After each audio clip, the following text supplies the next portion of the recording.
উপস্থিত শ্রদ্ধেয় শিক্ষকবৃন্দ, উপস্থিত সংগ্রামী ছাত্র জনতা, সাংবাদিক বন্ধুগণ, আসসালামু আলাইকুম ওয়া রাহমাতুল্লাহি ওয়া বারাকাতুহু। সংগ্রামী উপস্থিতি,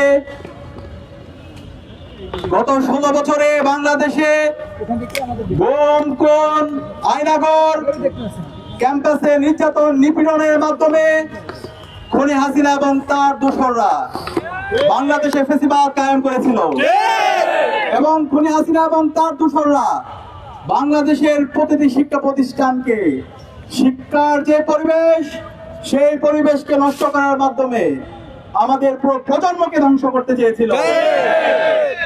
আমাদের শিক্ষকদের যে ন্যায্য অধিকার, সেই অধিকার থেকে আমাদের শিক্ষকদেরকে বঞ্চিত করা হয়েছে। সেই অন্যায্য জুলুম, নির্যাতন, নিষ্পেষণের বিরুদ্ধে, ফ্যাসিবাদের বিরুদ্ধে 24শে জুলাই বিপ্লবের মাধ্যমে আজকে আমরা নতুন বাংলাদেশ পেয়েছি। জুলাই যে বিপ্লব হয়েছে, সেই বিপ্লবের মূল দাবি ছিল বৈষম্যকে দূর করা। যে জুলাই বিপ্লব আমাদের 2000 ভাই বোন জীবন দিয়েছে, 40,000 ভাই বোন বঙ্গ হয়েছে, গাজী হয়েছে এবং তাদের আত্মত্যাগের মাধ্যমে আজকে আমরা ফ্যাসিবাদ মুক্ত নতুন বাংলাদেশ পেয়েছি।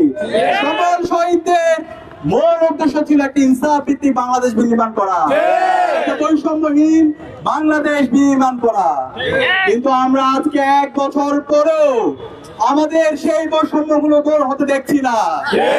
যে অন্তর্বর্তীকালীন সরকার শহীদদের রক্তের উপর বসে গঠিত হয়েছে, সেই অন্তর্বর্তীকালীন সরকার জুলুম, নির্যাতন, নিষ্পেষণ, বৈষম্য দূর করার জন্য যেভাবে উদ্যোগ গ্রহণ করা দরকার, সেই উদ্যোগগুলো আমরা দেখতে পাচ্ছি না। আমরা আমাদের আজকে রক্তকরণ হচ্ছে হৃদয়ের মধ্যে। আমাদের জাতি গড়ার কারিগর, আগামীর প্রজন্ম গড়ার কারিগর আমাদের শ্রদ্ধেয় শিক্ষকরা ন্যায্য অধিকারের জন্য গত 8 দিন ধরে শহীদ মিনারে অবস্থান করতে হচ্ছে। এই ন্যায্য অধিকারের জন্য যখন তারা আন্দোলন করছে, ফ্যাসিবাদী কায়দায় খুনি হাসিনা এবং তার পেটোয়া বাহিনী যেভাবে বিগত সময়ে আমাদের উপর হামলা করেছে, নির্যাতন করেছে, ঠিক একইভাবে আমরা আমাদের শ্রদ্ধেয় শিক্ষকদের উপর হামলা হতে দেখেছি। আপনারা ফ্যাসিস্ট হওয়ার চেষ্টা করবেন না। শহীদ আবু সাইদ, শহীদ ওয়াসিম, শহীদ শান্ত, শহীদ আলী রায়হানের উত্তরসূরিরা ঘুমিয়ে যায়নি।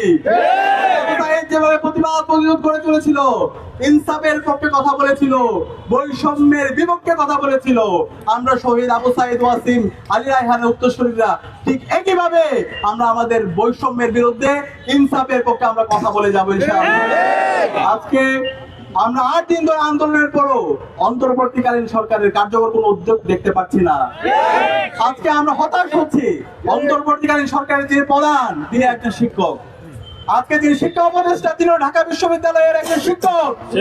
আজকে যিনি আইন উপদেষ্টা, তিনি একজন শিক্ষক। আজকে যিনি জ্বালানি উপদেষ্টা, তিনিও একজন শিক্ষক। অন্তর্বর্তীকালীন সরকারে আমরা যাদেরকে দেখতে পাই, তারা সবাই শিক্ষক।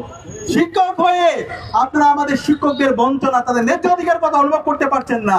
আপনারা যদি এটা করতে না পারেন, আপনাদের এখানে থাকার দরকার নাই। পাঠাই নাই শিক্ষার্থীদের এবং আমাদের শিক্ষকদের ন্যায্য যে দাবি আছে, সেই দাবি বাস্তবায়ন করার জন্য আপনাদেরকে পাঠিয়েছি। তাদের যে প্রত্যাশা, সেই প্রত্যাশা বাস্তবায়ন করার জন্য আপনাদেরকে পাঠিয়েছি। আপনারা যদি মনে করেন এখানে ভোগ বিলাস করতে এসেছেন, তাহলে আপনারা ভুল করছেন। আমাদের শিক্ষকদের ন্যায্য দাবি মেনে না নেন, তাহলে বাংলাদেশে ফ্যাসিবাদ, খুনি হাসিনা এবং তার দোসরদের যে পরিণত হয়েছিল, তার চাইতে খারাপ পরিণতি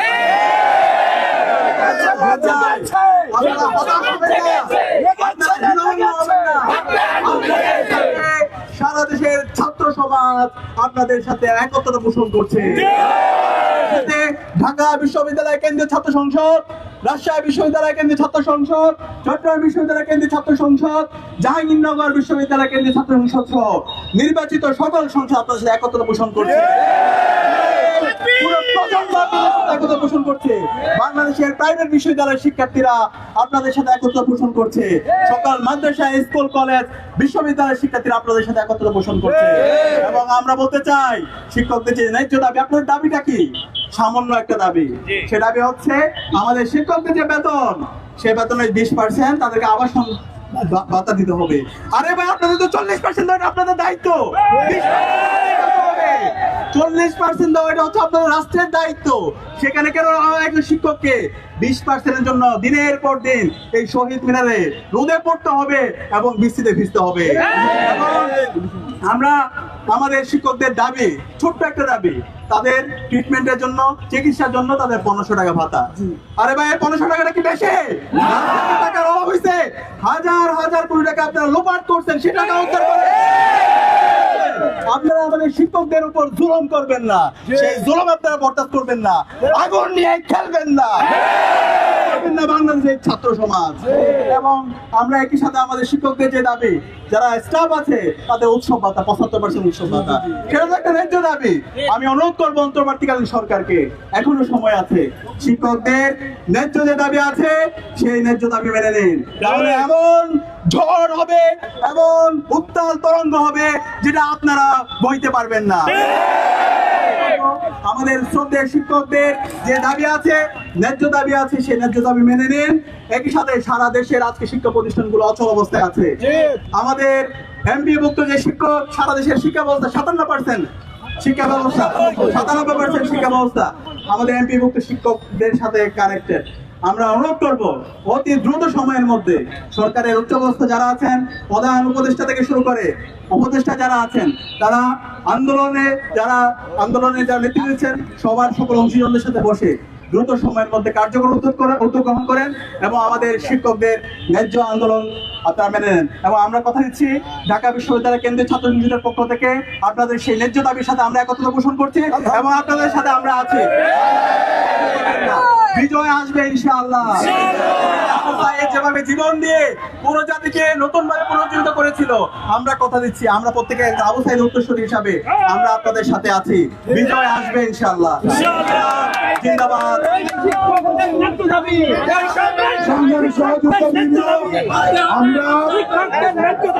ইতিমধ্যে আমাদের সামনে